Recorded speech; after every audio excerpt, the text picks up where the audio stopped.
In this video, you will learn how to unbox the ScreenFilm 3.0 Express Bluetooth system. Let's go ahead and get going. Cut the packing tape on the top and both sides.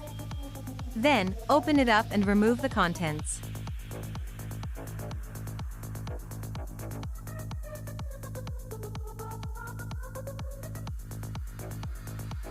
Now that the box is open, let's review what's inside.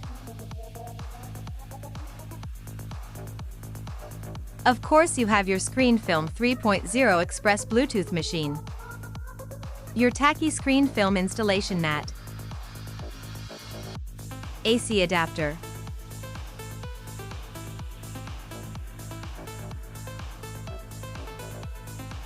small ScreenFilm installation squeegee, and microfiber towels.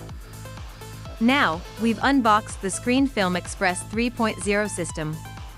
Proceed to the setup and operation video to learn how to use this machine.